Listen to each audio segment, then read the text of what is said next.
சின்ன மருமகள் சீரியலை பிடித்திருந்தால் இந்த வீடியோவை மறக்காம லைக் செய்து கொள்ளவும். விஜய் டிவியின் சின்ன மருமகள் சீரியலில் ரசிகர்களுக்கு வந்த புதிய தகவலாகும். என்ன தெரியுமா? வாங்க வீடியோவை முழுமையாக காண்கலாம். விஜய் டிவியில் ரசிகர்கள் கொண்டாடும் நிறைய ஹிட் சீரியலில் ஒளிபரப்பாகி வருகிறதாம். அதில் ஒன்றுதான் சின்ன மருமகள் ஆகும். இந்த தொடர்கதையானது கடந்த வருடம் ஜனவரி 22ஆம் தேதி தொடங்கப்பட்ட நிலையில் இந்த தொடரில் கௌரி ஜானு, ரவீன்குமார், தாமரை, செல்வி, சங்கவி என பலரும் நடித்து வருகின்றனராம்.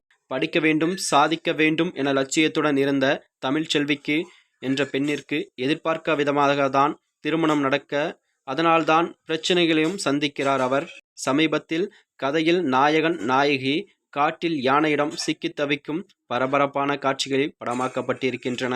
சின்னத்திரையில் முதல் முயற்சியாக சின்ன மருமகள் சீரியலில் குழுவினரும் செய்திருந்தனராம். தற்போது என்ன தகவல் என்றால், வரும் திங்கட்கிழமை முதல் சின்ன மருமகள் சீரியலில் இனி இரவு 9:30 மணிக்கு ஒளிபரப்பாக உள்ளதாகவும் கூறப்படுகிறது. அது மட்டுமன்றி நிறைய சீரியல்கள் நேரமும் மாற்றப்பட்டு வருகிறதாம். மேலும் இதுபோன்ற வீடியோக்களை தெரிந்து கொள்ள நமது சேனலை மறக்காம சப்ஸ்கிரைப் செய்து கொள்ளவும். நன்றி, வணக்கம்.